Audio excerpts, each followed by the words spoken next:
Well, that loads of try to be of service more. Let's slow down. I talk about this neoliberal project we've introduced.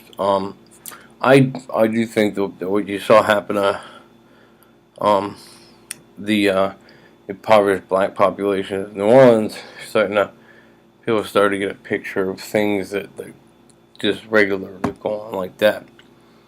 Um, Displaced people, um, who it appears are disposable from the standpoint of, I mean, they're it's inhuman the way they're treated. I want to talk more about. I talked about Clinton's free trade policies. Um, and one of the interesting things is, look, I don't expect anyone to be paying all kinds of attention. Like, oh, look at that, Obama added another military base to South America. I know what that's about. I mean, people are doing different kinds of things. But the crowd of people in our country that are, say, would call themselves sort of conservative.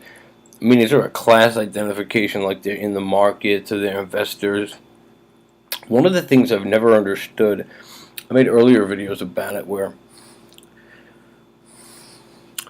and it was that they don't really know what the term free trade means or what it represents, which would be important, certainly important to me, if you're in the markets.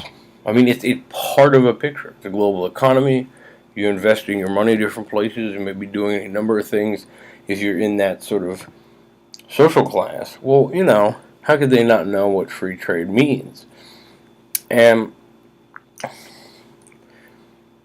it's a brand name, but it's a brand name for genocide. When you kill that many people for something, and create a situation far worse for those people, far worse than what you saw happen to the horrific things you saw happen to African Americans in New Orleans, is far worse because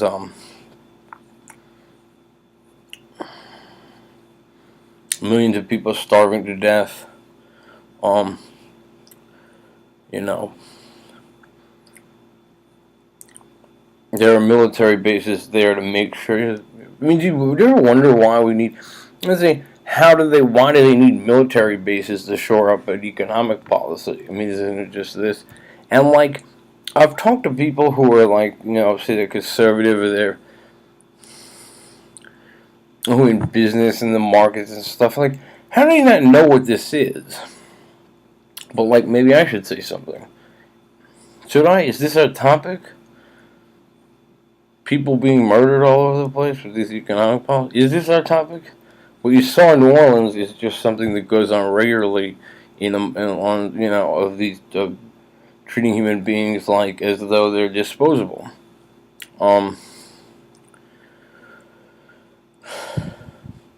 We enacted the policies. Our government did.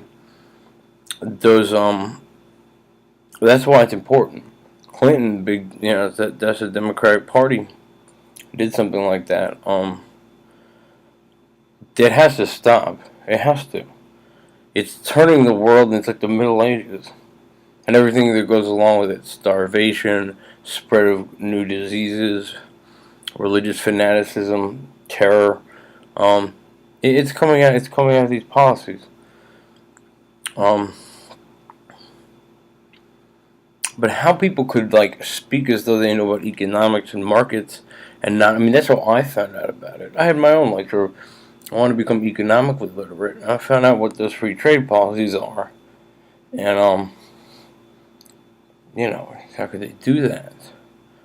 It'd be interesting to know. It's interesting to know what they think the alternative is. Um,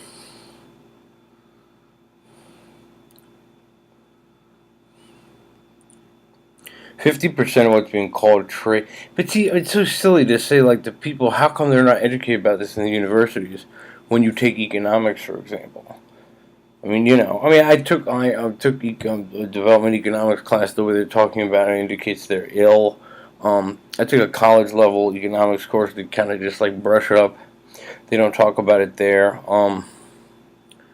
How can they not talk about it in the universities? It's the kind of thing all people in a university, certainly people who are like political, particularly people who like see themselves as like, young Democrats. They had them on Hannity the other night. Just like young Democrats on campus, and meaning like what they're defining as like wanting to help the poor, wanting to be about social justice. Well, they didn't sound economically literate, and they didn't mention all these trade policies that keep going and going, and that it's creating a body count and refugees and people fleeing here from Mexico.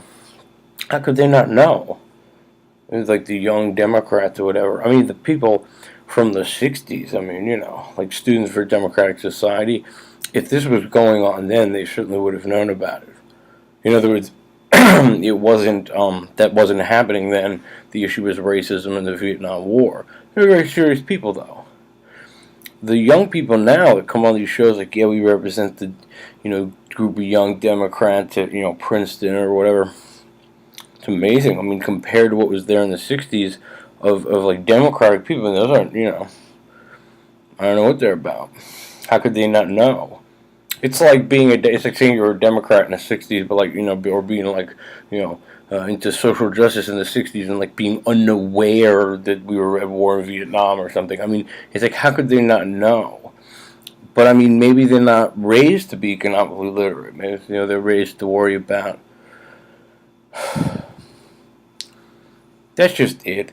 That's why that like LaRouche movement and those centers. I mean, they have been accused of like these 17-hour ego stripping sessions and holding bright lights in the students' eyes, and for days at a time.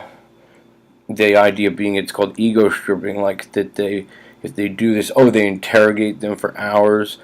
That eventually this like false ego self that is this way will shatter, and like the real personality, the real person will assume control of the personality. That's the fact that that's the kind of thing that like think tanks have come up with to do something about the kind of politically students who like perceive they're political on campuses tells you how serious it is.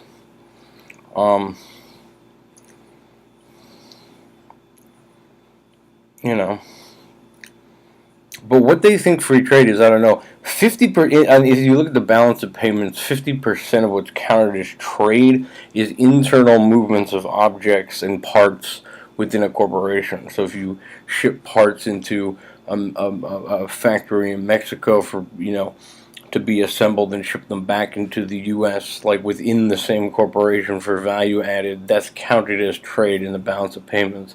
Well, that's not trade.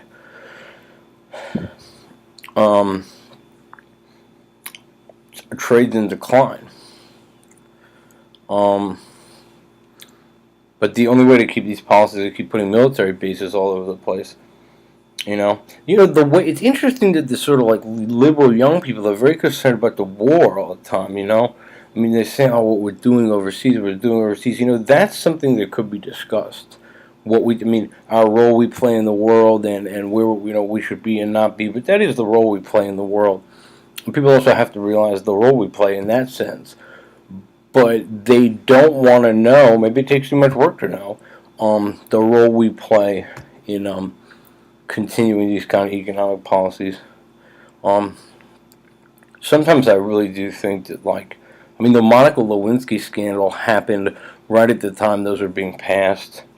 Knowing what I know about reality, I wouldn't be surprised if that was unreal. It certainly distracted everyone.